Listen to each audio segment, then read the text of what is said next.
الحمد لله الذي أنزل على عبده الكتاب ولم يجعل له عوجا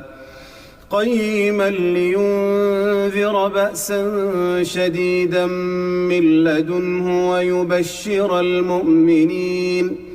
ويبشر المؤمنين الذين يعملون الصالحات أن لهم أجرا حسنا